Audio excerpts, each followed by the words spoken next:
everyone, it's me Zoe, your host for K-Pop Kravings on 94.3 Radio 1. And guess what? It is our K anniversary. Now, if you don't know what that means, basically K-Pop Kravings, our radio show in India that's all about K-pop, K-drama, K-culture, K-food, is basically turned 1 year old. We've done a full year of K-pop Kravings, and here we are trying to fill up our K-pop cravings with some yummy Korean specialities. Now today, the biggest specialty, if you ever think of Korean, you think of kimchi, K and K. If you don't know what kimchi is, it's basically this lovely little spicy looking condiment. It's a condiment that you eat on the side with your main dishes like rice and meat. Now today we're gonna try kimchi. So how is kimchi made? This is so simple. It's basically a salted or fermented vegetable. The most common vegetable that Koreans use is napa cabbage or Korean radish, but it's any vegetable that you would like otherwise, then seasoned with a lot of yummy flavors like garlic, ginger. In Korea there's something called gochujang and a lot of other stuff, however you want to make it. So let's try that first, and then we'll move on to Kimchimandu. I'll tell you all about that in just a bit. So naturally these are like made in India, in Bombay, so I'm still dying to see how it actually tastes in Korea, but I heard this restaurant is amazing and it's supposed to be very close to authentic in Bombay, so let's try it.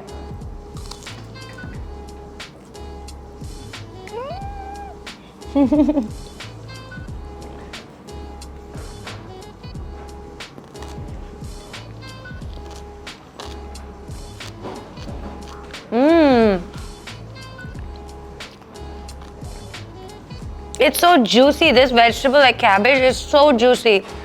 It's not as spicy as I expected it. It has a little tang to it that's like vinegar.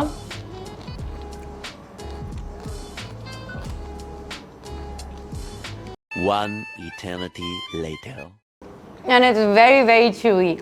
So far, I think I would give it just kimchi alone, I think I would give it a 7 on 10, 8 for flavor, 5 for chewiness. As you could see, I had to use my fingers to rip it apart, but it's still very delicious. My mouth is watering. I want to eat more. Now let's move on to the lovely, cute dim sums that you see here. This is basically called a kimchimandu.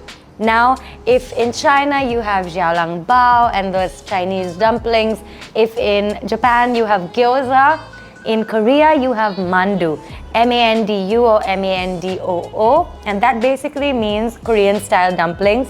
And as you can see, it's so cute looking. And this is all vegetarian. It's basically a kimchi dumpling. I cannot pick it up. A kimchi dumpling. So let's try it, shall we? They've given some kind of chili sauce. I think this is going to be my favorite thing ever.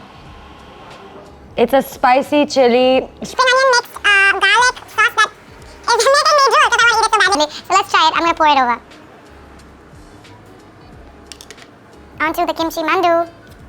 I'm just going to stab it at this point. I don't want to create a mess, so forgive me.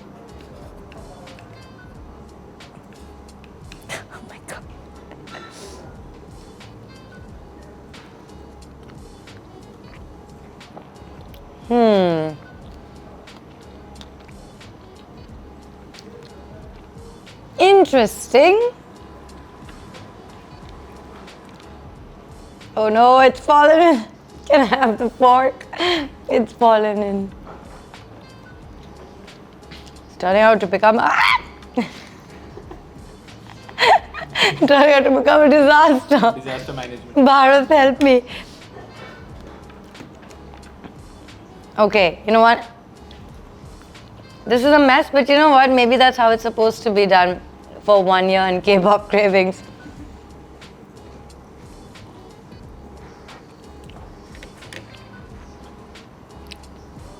As a dumpling, I would say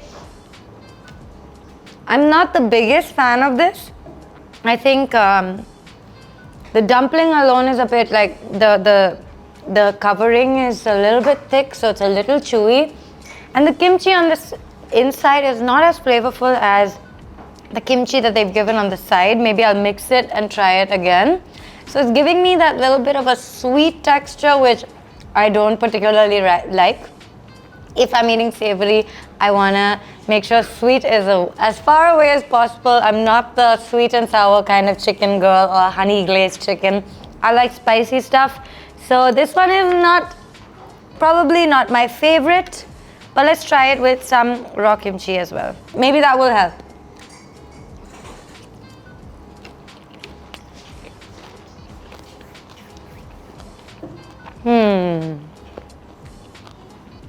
Okay, it's definitely better with the raw kimchi on the side. It definitely adds more flavor. However, I must say overall, I would give the kimchimandu probably a 5. And with the kimchi on the side, then I guess a 6. But not my favorite Korean dish as of now, but we will try a lot more. Alright, now that the food is done, we have a special surprise since this is a special day. We have a dessert, a Korean dessert. Now, unfortunately, we are not in the coldness of Seoul and we are in the heat of Mumbai with a lot of traffic. So, unfortunately, my nice Patbingsu has melted. It's basically shaved ice with a bunch of fruits, or like little chunks of fruit, as well as sweet red bean, whatever that is, but it's in all Korean dramas and I definitely wanted to try it. I don't think I will like it because I'm not the biggest sweet dessert fan as much, but I'm definitely gonna try it and you're gonna see me drink Patbingsu instead of eat that crunchy ice that I was so looking forward to, but maybe another time. Oh, this is interesting. I can see nuts, I can see seeds, and let's try it out. It's got like this creamy consistency, like very milky filter coffee, but let's try it out. I'm nervous. It's very milky. It kind of smells like almond milk. Ooh. Okay, I'm pleasantly surprised. This kind of tastes like a mix of almond milk, kind of watered down, very sweet, chocolatey flavor. It has a walnut flavor as well. Yeah, it just tastes like a watered down, very milky, condensed milk, sweet, nutty kind of chocolate drink. And you know what? I'm not so opposed to it. It actually has a really nice flavor. So now I'm kind of envisioning it with the ice, and I think that would be really cool. So maybe next time we'll go to the restaurant and eat it there cold and then see how that turns out. 94.3 Radio 1.